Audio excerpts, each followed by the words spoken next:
Hi friends, എല്ലാവർക്കും PSC അഡ്വൈസിലേക്ക് സ്വാഗതം. നമ്മളിന്ന് പഠിക്കാൻ പോകുന്നത് പ്രീവിയസിന് കുറച്ച് സിലബസ് പ്രകാരമുള്ള കുറച്ച് ക്വസ്റ്റ്യനും ആൻസേഴ്സും ആണ്. ഒന്നാമത്തെ ക്വസ്റ്റ്യൻ, ശരീരത്തിൽ ഏറ്റവും കൂടുതൽ അമോണിയ ഉൽപ്പാദിപ്പിക്കുന്ന അവയവം? കരൾ. ശരീരത്തിൽ ഏറ്റവും കൂടുതൽ അമോണിയ ഉൽപ്പാദിപ്പിക്കുന്ന അവയവം കരൾ. ദ്രാവിഡ ദളിതൻ എന്ന ആശയം മുന്നോട്ട് വെച്ച സാമൂഹിക പരിഷ്കർത്താവ്? പൊയ്കയിൽ യോഹന്നാൻ. ദ്രാവിഡ ദളിതൻ എന്ന ആശയം മുന്നോട്ട് വെച്ച സാമൂഹിക പരിഷ്കർത്താവ് ആരാണ്? പൊയ്കയിൽ യോഹന്നാൻ. ബ്രിട്ടീഷ് പാർലമെന്റിലെ പ്രഭുസഭയ്ക്ക് സമാനമായ ഇന്ത്യയിലെ സഭ ഏത്? രാജ്യസഭ. ബ്രിട്ടീഷ് പാർലമെന്റിലെ പ്രഭുസഭയ്ക്ക് സമാനമായ ഇന്ത്യയിലെ സഭ ഏത്? രാജ്യസഭ. അന്റാർട്ടിക്കയിലെ ഇന്ത്യയുടെ രണ്ടാമത്തെ പര്യവേഷണ കേന്ദ്രം ഏത്? മൈത്രി. അന്റാർട്ടിക്കയിലെ ഇന്ത്യയുടെ രണ്ടാമത്തെ പര്യവേഷണ കേന്ദ്രം ഏത്? മൈത്രി. ബ്ലാക്ക് വാട്ടർ ഫീവർ എന്നറിയപ്പെടുന്ന രോഗം ഏതാണ്? മലമ്പനി. ബ്ലാക്ക് വാട്ടർ ഫീവർ എന്നറിയപ്പെടുന്ന രോഗം ഏതാണ്? മലമ്പനി. ഇത് നമ്മൾ പഠിച്ച ക്വസ്റ്റ്യൻ ആണ്. 1947 ഐക്യ കേരള സമ്മേളനത്തിൻ്റെ വേദി? തൃശ്ശൂർ. 1947 ഐക്യ കേരള സമ്മേളനത്തിൻ്റെ വേദി തൃശ്ശൂർ. യൂറോപ്യൻ യൂണിയന്റെ നേതൃത്വത്തിൽ യൂറോപ്യൻ ബഹിരാകാശ ഏജൻസി ആരംഭിച്ച ഉപഗ്രഹ ഗതി നിർണയ സംവിധാനം ഏതാണ്? ഗലീലിയോ. യൂറോപ്യൻ യൂണിയന്റെ നേതൃത്വത്തിൽ യൂറോപ്യൻ ബഹിരാകാശ ഏജൻസി ആരംഭിച്ച ഉപഗ്രഹ ഗതി നിർണയ സംവിധാനം ഏതാണ്? ഗലീലിയോ. ആന്റി റിക്കറ്റിക് വൈറ്റമിൻ എന്നറിയപ്പെടുന്ന vitamin D. Anti rachitic vitamin എന്നറിയപ്പെടുന്ന വൈറ്റമിൻ ഡി. ഇതും നമ്മൾ പഠിച്ചു കഴിഞ്ഞതാണ്. പൊതുഗതാഗതം സൗജന്യമാക്കിയ ലോകത്തിലെ ആദ്യ രാജ്യം ഏത്? ലക്സംബർഗ്. പൊതുഗതാഗതം സൗജന്യമാക്കിയ ലോകത്തിലെ ആദ്യ രാജ്യം ഏത്? ലക്സംബർഗ്. തട്ടേക്കാട് പക്ഷി സങ്കേതം നിലവിൽ വന്ന വർഷം? 1983. തട്ടേക്കാട് പക്ഷി സങ്കേതം നിലവിൽ വന്ന വർഷം എപ്പോഴാണ്? 1983. കേരളത്തിൽ ഏറ്റവും കൂടുതൽ ചുണ്ണാമ്പുകല്ല് കാണപ്പെടുന്ന പ്രദേശം? വാളയാർ. കേരളത്തിൽ ഏറ്റവും കൂടുതൽ ചുണ്ണാമ്പുകല്ല് കാണപ്പെടുന്ന പ്രദേശം ഏതാണ്? വാളയാർ. ഇന്ത്യയിൽ നിന്നും അവസാനം പിൻവാങ്ങിയ വിദേശ ശക്തി ഏതാണ്? പോർച്ചുഗീസ്. ഇന്ത്യയിൽ നിന്നും അവസാനം പിൻവാങ്ങിയ വിദേശ ശക്തി ഏതാണ്? പോർച്ചുഗീസ്. കേരളത്തിലെ ആദ്യ വനിതാ മേയർ ആര്? ഹൈമവതി തായാട്ട്. കേരളത്തിലെ ആദ്യ വനിതാ മേയർ ആര്? ഹൈമവതി തായാട്ട്. താപി എന്ന പേരിൽ അറിയപ്പെടുന്ന നദി? താപ്തി. താപി എന്ന പേരിൽ അറിയപ്പെടുന്ന നദി താപ്തി. ഇന്ത്യയുടെ തടാക ജില്ല എന്നറിയപ്പെടുന്നത്? നൈനിറ്റാൾ. ഇന്ത്യയുടെ തടാക ജില്ല എന്നറിയപ്പെടുന്നത് നൈനിറ്റാൾ. ബാങ്കിംഗ് റെഗുലേഷൻ ആക്ട് പാസാക്കിയ വർഷം? 1949. ബാങ്കിംഗ് റെഗുലേഷൻ ആക്ട് പാസാക്കിയ വർഷം 1949. കൊച്ചിൻ പുലയ മഹാസഭ സ്ഥാപിച്ചതാര്? പണ്ഡിറ്റ് കറുപ്പൻ. കൊച്ചിൻ പുലയ മഹാസഭ സ്ഥാപിച്ചതാര്? പണ്ഡിറ്റ് കറുപ്പൻ. കക്രപ്പാറ പദ്ധതി ഏത് നദിയിലാണ്? താപ്തി. കക്രപ്പാറ പദ്ധതി ഏത് നദിയിലാണ്? താപ്തി. പാലക്കാട് ചുരം കേരളത്തെ തമിഴ്നാട്ടിലെ ഏത് ജില്ലയുമായിട്ടാണ് യോജിപ്പിക്കുന്നത്? കോയമ്പത്തൂർ. പാലക്കാട് ചുരം കേരളത്തെ തമിഴ്നാട്ടിലെ ഏത് ജില്ലയുമായിട്ടാണ് യോജിപ്പിക്കുന്നത്? കോയമ്പത്തൂർ. വിദ്യാഭ്യാസത്തെ കൺകറന്റ് ലിസ്റ്റിൽ ഉൾപ്പെടുത്തിയ വർഷം ഏത്? 1976. വിദ്യാഭ്യാസത്തെ കൺകറന്റ് ലിസ്റ്റിൽ ഉൾപ്പെടുത്തിയ വർഷം ഏത്? 1976. പഴയ കാലത്ത് ഫ്യൂവൽ എന്നറിയപ്പെട്ടിരുന്ന പ്രദേശം? ബേക്കൽ. പഴയകാലത്ത് ഫ്യൂവൽ എന്നറിയപ്പെട്ടിരുന്ന പ്രദേശം ബേക്കൽ. കുരുമുളകിന് എരിവ് നൽകുന്ന രാസവസ്തു? കാരിയോഫിലിൻ. കുരുമുളകിന് എരിവ് നൽകുന്ന രാസവസ്തു കാരിയോഫിലിൻ. ശ്രീനാരായണ ഗുരു ആത്മോപദേശ ശതകം രചിച്ച വർഷം? 1897. ശ്രീനാരായണ ഗുരു ആത്മോപദേശ ശതകം രചിച്ച വർഷം 1897. ലക്ഷദ്വീപിനെയും മാലിദ്വീപിനെയും തമ്മിൽ വേർതിരിക്കുന്ന സമുദ്രഭാഗം? 8 ഡിഗ്രി ചാനൽ. ലക്ഷദ്വീപിനെയും മാലിദ്വീപിനെയും തമ്മിൽ വേർതിരിക്കുന്ന സമുദ്രഭാഗം 8 degree channel. L'Oréal sports award നേടിയ ആദ്യത്തെ ഇന്ത്യക്കാരൻ Sachin Tendulkar. L'Oréal sports award നേടിയ ആദ്യത്തെ ഇന്ത്യക്കാരൻ സച്ചിൻ ടെണ്ടുൽക്കർ. ലോഹങ്ങളുടെ ചാലകത നിശ്ചയിക്കുന്ന ഘടകം ഏത്? ഇലക്ട്രോൺ. ലോഹങ്ങളുടെ ചാലകത നിശ്ചയിക്കുന്ന ഘടകം ഏത്? ഇലക്ട്രോൺ. നിയമവിരുദ്ധവും നീതിരഹിതവുമായ വിചാരണ തടയാൻ പുറപ്പെടുവിക്കുന്ന റിട്ട് പ്രൊഹിബിഷൻ. നിയമവിരുദ്ധവും നീതിരഹിതവുമായ വിചാരണ തടയാൻ പുറപ്പെടുവിക്കുന്ന റിട്ട് പ്രൊഹിബിഷൻ. മയൂർഭഞ്ച് എന്ന ജില്ല ഏത് സംസ്ഥാനത്താണ്? ഒഡീഷ. മയൂർഭഞ്ച് എന്ന ജില്ല ഏത് സംസ്ഥാനത്താണ്? ഒഡീഷ. മഞ്ചേശ്വരം പുഴ ഉത്ഭവിക്കുന്നത് എവിടെ നിന്നാണ്? ബാലപ്പൂണി കുന്നുകൾ. മഞ്ചേശ്വരം പുഴ ഉത്ഭവിക്കുന്നത് എവിടെ നിന്നാണ്? ബാലപ്പൂണി കുന്നുകൾ. 1857 വിപ്ലവത്തെ ദേശീയ കലാപം എന്ന് വിശേഷിപ്പിച്ചത് ബെഞ്ചമിൻ ഡിസ്രേലി. 1857 വിപ്ലവത്തെ ദേശീയ കലാപം എന്ന് വിശേഷിപ്പിച്ചത് ബെഞ്ചമിൻ ഡിസ്രേലി. ഹോർത്തൂസ് മലബാറിക്സിൽ അവസാനം പരാമർശിക്കുന്ന സസ്യം ഏത്? വേപ്പ്. അപ്പോൾ ഹോർത്തൂസ് മലബാറിക്സ് എന്ന് പറയുന്ന പുസ്തകത്തിൽ അവസാനം പരാമർശിക്കുന്ന സസ്യം ഏതാണ്? വേപ്പ്. ഗാന്ധിജിയുടെ ആദ്യ സത്യാഗ്രഹം എന്നായിരുന്നു?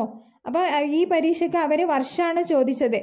1909, 1901, 1906, 1905. അപ്പോൾ ഏതാണ് ആൻസർ? 1906. സാധാരണയായി സത്യാഗ്രഹത്തിന്റെ പേരാണ് ചോദിക്കാറുള്ളത്. അപ്പോൾ ഈ പരീക്ഷയ്ക്ക് എന്തായിരുന്നു ചോദിച്ചത്? ഇയറാണ് ചോദിച്ചത്. അപ്പോൾ ഇയറും കൂടെ എന്താക്കണം? പഠിച്ചു വെക്കണം. അപ്പോൾ ഏതാണ് ഗാന്ധിജിയുടെ ആദ്യ സത്യാഗ്രഹ സമരം നടന്ന വർഷം? 1906.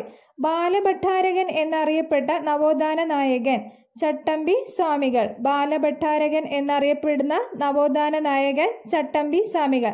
അപ്പം നമ്മൾ സാമൂഹിക പരിഷ്കർത്താക്കൾ പഠിക്കുന്ന സമയത്ത് ആ നവോത്ഥാന നായകന്റെ എല്ലാ പേരുകളും എന്ത് ചെയ്യണം? പഠിച്ചു വെക്കണം. ഒളിമ്പിക്സ് പതാകയുടെ നിറം ഏത്? വെള്ള. ഒളിമ്പിക്സ് പതാകയുടെ നിറം ഏത്? വെള്ള. ഖാരിഫ് വിളകളിൽ താഴെ തന്നിട്ടുള്ളവയിൽ പെടാത്തത് ഏത്? Option A barley, option B bajra, option C പരുത്തി, ഓപ്ഷൻ ഡി ചണം. അപ്പം ഇതിൽ പെടാത്തത് ഏതാണ്? ബാർലിയാണ്. അപ്പം ഖാരിഫ് വിളകൾ ഏതാണെന്നും കൂടെ എന്താക്കണം? പഠിച്ചു വെക്കണം. ഇന്ത്യയിൽ അടിയന്തരാവസ്ഥ പ്രഖ്യാപിക്കാനുള്ള അധികാരം ആർക്കാണ്? രാഷ്ട്രപതി. ഇന്ത്യയിൽ അടിയന്തരാവസ്ഥ പ്രഖ്യാപിക്കാനുള്ള അധികാരം ആർക്കാണ്? രാഷ്ട്രപതി. ആർട്ടിക്കിൾ 324 അനുസരിച്ച് പ്രവർത്തിക്കുന്ന ഭരണഘടനാ സ്ഥാപനം ഏതാണ്? തെരഞ്ഞെടുപ്പ് കമ്മീഷൻ. ആർട്ടിക്കിൾ 324 അനുസരിച്ച് പ്രവർത്തിക്കുന്ന ഭരണഘടനാ സ്ഥാപനം ഏതാണ്? തെരഞ്ഞെടുപ്പ് കമ്മീഷൻ. കേരളത്തിൽ കശുവണ്ടി ഗവേഷണ കേന്ദ്രം സ്ഥിതി ചെയ്യുന്നത് എവിടെ? ആനക്കയം. കേരളത്തിൽ കശുവണ്ടി ഗവേഷണ കേന്ദ്രം സ്ഥിതി ചെയ്യുന്നത് എവിടെയാണ്? ആനക്കയം. കേരളത്തിൽ ഏറ്റവും ഉയരമുള്ള രണ്ടാമത്തെ കൊടുമുടി മീശപ്പുലിമല. കേരളത്തിൽ ഏറ്റവും ഉയരമുള്ള രണ്ടാമത്തെ കൊടുമുടി മീശപ്പുലിമല. ഹിമാലയത്തിന്റെ നെട്ടലി എന്ന് വിശേഷിപ്പിക്കുന്ന പർവ്വതം ഏത്? ഹിമാദ്രി. ഹിമാലയത്തിന്റെ നട്ടലി എന്ന് വിശേഷിപ്പിക്കുന്ന പർവ്വതം ഏത്? ഹിമാദ്രി. ഇന്ത്യൻ വ്യവസായത്തിന്റെ പിതാവ് എന്നറിയപ്പെടുന്ന അത് ആരാണ്? ജംഷഡ്ജി ടാറ്റ. ഇത് ഇന്ത്യൻ വ്യവസായങ്ങൾ എന്ന് പറയുന്ന ടോപ്പിക്കിൽ നമ്മൾ പഠിച്ച ക്വസ്റ്റ്യൻ ആണ്. ഇന്ത്യൻ വ്യവസായത്തിന്റെ പിതാവ് എന്നറിയപ്പെടുന്നത് ജംഷഡ്ജി ടാറ്റ. ഇന്ത്യൻ ഭരണഘടനയിലെ എത്രാമത്തെ ഭേദഗതിയിലൂടെയാണ് 1956 നവംബർ 1 കേരള സംസ്ഥാനം രൂപം കൊണ്ടത്? 7ാം ഭേദഗതിയിലൂടെ. അപ്പം ഇന്ത്യൻ ഭരണഘടനയിലെ എത്രാമത്തെ ഭേദഗതിയിലൂടെയാണ് 1956 നവംബർ 1 കേരള സംസ്ഥാനം രൂപം കൊണ്ടത്? 7ാമത്തെ ഭേദഗതിയിലൂടെ. പോർച്ചുഗീസുകാർ തോമസ് കോട്ട നിർമ്മിച്ച ജില്ല? കൊല്ലം ജില്ല. പോർച്ചുഗീസുകാർ തോമസ് കോട്ട നിർമ്മിച്ച ജില്ല ഏതാണ്? കൊല്ലം ജില്ല. ജലതന്മാത്രയിൽ അടങ്ങിയിരിക്കുന്ന ഒരു മൂലകം ഏതാണ്? അപ്പോൾ അവർ ഓപ്ഷൻ കൊടുത്തിട്ടുണ്ട്. A nitrogen, B carbon, C ഇരുമ്പ്, ഡി ഓക്സിജൻ. അപ്പോൾ അതിലേതാണ്? ഓക്സിജൻ ആണ്. അപ്പോൾ ജലതന്മാത്രയിൽ അടങ്ങിയിരിക്കുന്ന ഒരു മൂലകമാണ് ഓക്സിജൻ. ഇഷിഹാര ടെസ്റ്റ് ഏത് രോഗവുമായി ബന്ധപ്പെട്ടതാണ്? വർണ്ണാന്ധത. ഇഷിഹാര ടെസ്റ്റ് ഏത് രോഗവുമായി ബന്ധപ്പെട്ടതാണ്? വർണ്ണാന്ധത. ക്വിറ്റ് ഇന്ത്യ പ്രമേയം അവതരിപ്പിച്ച കോൺഗ്രസ് സമ്മേളനം നടന്നതെവിടെ? മുംബൈ. ക്വിറ്റ് ഇന്ത്യ പ്രമേയം അവതരിപ്പിച്ച കോൺഗ്രസ് സമ്മേളനം നടന്നത് എവിടെയാണ്? മുംബൈ. പ്രകൃതിദത്ത പോളിമർ ഏത്? കോട്ടൺ. പ്രകൃതിദത്ത പോളിമർ ഏത്? കോട്ടൺ. ഫിനോഫ്തലിന് ആസിഡിലുള്ള നിറമില്ല. ഫിനോഫ്തലിന് ആസിഡിലുള്ള നിറമില്ല. ആനി ബെസന്റ് ഹോം റൂൾ പ്രസ്ഥാനം ആരംഭിച്ച സ്ഥലം Adyar. Annie Besant home rule പ്രസ്ഥാനം ആരംഭിച്ച സ്ഥലം അടയാർ. ഖിലാഫത്ത് പ്രസ്ഥാനം രൂപം കൊണ്ട വർഷം 1919. ഖിലാഫത്ത് പ്രസ്ഥാനം രൂപം കൊണ്ട വർഷം 1919. 1906 INCയുടെ കൊൽക്കത്ത സമ്മേളനത്തിന്റെ അധ്യക്ഷൻ ദാദാഭായ് നവറോജി. 1906 INCയുടെ കൊൽക്കത്ത സമ്മേളനത്തിന്റെ അധ്യക്ഷൻ ദാദാഭായ് നവറോജി. ഭയത്തിന്റെയും വെറുപ്പിന്റെയും മേൽ വിജയം നേടിയ മനുഷ്യൻ എന്ന് നെഹ്റുവിനെ വിശേഷിപ്പിച്ചത് ആരാണ്? Winston Churchill. ഭയത്തിന്റെയും വെറുപ്പിന്റെയും മേൽ വിജയം നേടിയ മനുഷ്യൻ എന്ന് നെഹ്റുവിനെ വിശേഷിപ്പിച്ചത് ആരാണ്? Winston Churchill. ദേശീയ ഭീകര വിരുദ്ധ ദിനം മെയ് 21. ദേശീയ ഭീകര വിരുദ്ധ ദിനം മെയ് 21. പെഡോളജി എന്നത് എന്തിനെക്കുറിച്ചുള്ള ശാസ്ത്രീയ പഠനമാണ്? മണ്ണ്. പെഡോളജി എന്നത് എന്തിനെക്കുറിച്ചുള്ള ശാസ്ത്രീയ പഠനമാണ്? മണ്ണ്. കോർബ താപവൈദ്യുത നിലയം സ്ഥിതി ചെയ്യുന്ന ഇന്ത്യൻ സംസ്ഥാനം ഛത്തീസ്ഗഡ്. കോർബ താപവൈദ്യുത നിലയം സ്ഥിതി ചെയ്യുന്ന ഇന്ത്യൻ സംസ്ഥാനം ഛത്തീസ്ഗഡ്. മരങ്ങളെ ആരാധിക്കുകയും മരം മുറിക്കുന്നത് നിരുത്സാഹപ്പെടുത്തുകയും ചെയ്യുന്നതിനായി ജാംബാജി സന്യാസി രാജസ്ഥാനിൽ ആരംഭിച്ച പ്രസ്ഥാനം ബിഷ്ണോയി പ്രസ്ഥാനം. മരങ്ങളെ ആരാധിക്കുകയും മരം മുറിക്കുന്നത് നിരുത്സാഹപ്പെടുത്തുകയും ചെയ്യുന്നതിനായി ജാംബാജി സന്യാസി രാജസ്ഥാനിൽ ആരംഭിച്ച പ്രസ്ഥാനം എന്താണ്? ബിഷ്ണോയി പ്രസ്ഥാനം. സ്ട്രോബിലാന്തസ് കുന്തിയാന എന്നത് എന്തിൻ്റെ ശാസ്ത്രീയ നാമമാണ്? നീലക്കുറിഞ്ഞി. ഇത് നമ്മൾ ദേശീയ ഉദ്യാനങ്ങൾ പഠിക്കുന്ന സമയത്ത് പഠിച്ചു കഴിഞ്ഞ കാര്യമാണ്. സൈലന്റ് വാലിനെ കുറിച്ചിട്ടാണ് പഠിച്ചത്. സ്ട്രോബിലാന്തസ് കുന്തിയാന എന്നത് എന്തിൻ്റെ ശാസ്ത്രീയ നാമമാണ്? നീലക്കുറിഞ്ഞി. അനീമിയ ചികിത്സയ്ക്ക് ഉപയോഗിക്കുന്ന ഐസോടോപ്പ് ഏത്? അയൺ 59. ഇത് നമ്മൾ എളുപ്പത്തിൽ മാർക്ക് വാങ്ങാന്ന് പറയുന്ന ഒരു വീഡിയോ ഇട്ടിട്ടുണ്ട്. അതിൽ പഠിച്ച കാര്യമാണ് ഏത്? അനീമിയ ചികിത്സയ്ക്ക് ഉപയോഗിക്കുന്ന ഐസോടോപ്പ് ഏത്? Iron 59. Father of soda pop എന്നറിയപ്പെടുന്ന ശാസ്ത്രജ്ഞൻ Joseph Priestley. Father of soda pop എന്നറിയപ്പെടുന്ന ശാസ്ത്രജ്ഞൻ ജോസഫ് പ്രീസ്ലി. പ്രോട്ടീനിന്റെ സാന്നിധ്യം മനസ്സിലാക്കാൻ ഉപയോഗിക്കുന്ന ആസിഡ് ഏത്? Nitric acid. പ്രോട്ടീനിന്റെ സാന്നിധ്യം മനസ്സിലാക്കാൻ ഉപയോഗിക്കുന്ന ആസിഡ് ഏത്? Nitric acid. ഏറ്റവും കൂടുതൽ അളവിൽ കാർബൺ അടങ്ങിയിരിക്കുന്ന കൽക്കരി ആന്ത്രാസൈറ്റ്.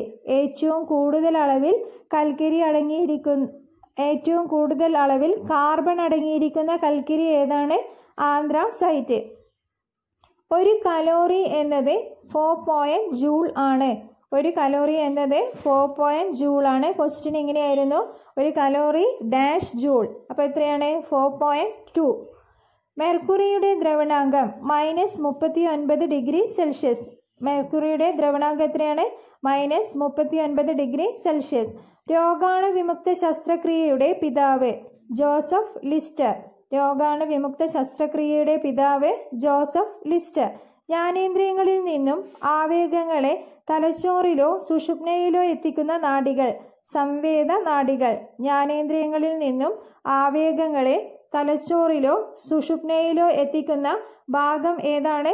സംവേദ നാഡികൾ. ഈച്ചയുടെ ലാർവകൾ അറിയപ്പെടുന്ന പേര് മാഗറ്റ്സ്. ഈച്ചയുടെ ലാർവകൾ അറിയപ്പെടുന്ന പേര് മാഗറ്റ്സ്. 12ാം പഞ്ചവത്സര പദ്ധതിയുടെ കാലയളവ് 2012 to 2017. 12ാം പഞ്ചവത്സര പദ്ധതിയുടെ കാലയളവ് 2012 to 2017. ഭൂമിയോട് ഏറ്റവും അടുത്ത ഗ്രഹം ശുക്രൻ. ഭൂമിയോട് ഏറ്റവും അടുത്ത ഗ്രഹം ശുക്രൻ. സോയ സംസ്ഥാനം എന്നറിയപ്പെടുന്ന ഇന്ത്യൻ സംസ്ഥാനം മധ്യപ്രദേശ്. സോയ സംസ്ഥാനം എന്നറിയപ്പെടുന്ന ഇന്ത്യൻ സംസ്ഥാനം മധ്യപ്രദേശ്. ഏറ്റവും അധികം റബ്ബർ ഉൽപ്പാദിപ്പിക്കുന്ന കേരളത്തിലെ ജില്ല കോട്ടയം. ഏറ്റവും അധികം റബ്ബർ ഉൽപ്പാദിപ്പിക്കുന്ന കേരളത്തിലെ ജില്ല കോട്ടയം. മഞ്ഞ വിപ്ലവം എന്നത് ചുവടെ കൊടുത്തിരിക്കുന്നവയിൽ എന്തുമായി ബന്ധപ്പെട്ടിരിക്കുന്നു? ഓപ്ഷൻ എ മുട്ട ഉൽപാദനം, ഓപ്ഷൻ ബി എണ്ണക്കുരുക്കളുടെ ഉൽപാദനം, ഓപ്ഷൻ സി മാംസ ഉൽപാദനം, ഓപ്ഷൻ ഡി മരുന്ന് ഉൽപാദനം. അപ്പോൾ ഈ എല്ലാ കാര്യങ്ങളും എന്ത് ചെയ്യണം, നമ്മൾ പഠിച്ചു വെക്കണം. അപ്പോൾ ഇതിൻ്റെ ആൻസർ, മഞ്ഞ വിപ്ലവത്തിൻ്റെ ആൻസർ ഏതാണ്? എണ്ണക്കുരുകളുടെ ഉൽപാദനമാണ്. ഏറ്റവും കൂടുതൽ പരുത്തി കയറ്റുമതി ചെയ്യുന്ന ഇന്ത്യൻ തുറമുഖം മുംബൈ. ഏറ്റവും കൂടുതൽ പരുത്തി കയറ്റുമതി ചെയ്യുന്ന ഇന്ത്യൻ തുറമുഖം ഏതാണ്? മുംബൈ. ഇത് നമ്മൾ പരുത്തി വ്യവസായത്തിലെ ടോപ്പിക്കിനകത്ത് ഇതൊക്കെ പറഞ്ഞ കാര്യമാണ്. കയറ്റുമതി ചെയ്യുന്ന തുറമുഖം വേറെയാണ്, പിന്നെ പരുത്തി ഏറ്റവും കൂടുതൽ ഉൽപ്പാദിപ്പിക്കുന്നത് എവിടെയാണ്, അങ്ങനെയുള്ള കുറേ കാര്യങ്ങൾ പഠിച്ചിട്ടുണ്ടായിരുന്നു. പഠിക്കാത്തവരുണ്ടെങ്കിൽ ആ വീഡിയോ പോയി കാണുക, അല്ലെങ്കിൽ റാങ്ക് ഫയൽ അത് നോക്കി എന്ത് ചെയ്യണം, പഠിച്ചു വെക്കണം. ഇന്ത്യയുമായി കര അതിർത്തി പങ്കിടുന്ന ഏറ്റവും ചെറിയ രാജ്യം ഭൂട്ടാൻ. ഇന്ത്യയുമായി കര അതിർത്തി പങ്കിടുന്ന ഏറ്റവും ചെറിയ രാജ്യം ഭൂട്ടാൻ. ആഗോളതാപനത്തിനെതിരെ ജനശ്രദ്ധ കൊണ്ടുവരാനായി സമുദ്രത്തിനടിയിൽ മന്ത്രിസഭാ യോഗം നടത്തിയ ആദ്യ രാജ്യം മാലിദ്വീപ്. ആഗോളതാപനത്തിനെതിരെ ജനശ്രദ്ധ കൊണ്ടുവരാനായി സമുദ്രത്തിനടിയിൽ മന്ത്രിസഭാ യോഗം ചേർന്ന ആദ്യ രാജ്യം ഏതാണ്? മാലിദ്വീപ്. തിരുവനന്തപുരം വിമാനത്താവളം അന്താരാഷ്ട്ര വിമാനത്താവളമായ വർഷം എപ്പോഴാണ്? 1991 ജനുവരി 1. അപ്പോൾ ഇത്രയും കാര്യങ്ങൾ എന്ത് ചെയ്യുക, എല്ലാവരും പഠിച്ചു വെക്കുക. അപ്പോൾ വീഡിയോ ഇഷ്ടമായാൽ എല്ലാവരും എന്ത് ചെയ്യുക, സബ്സ്ക്രൈബ് ചെയ്യുക, ഷെയർ ചെയ്യുക, ലൈക്ക് ചെയ്യുക. Okay, by.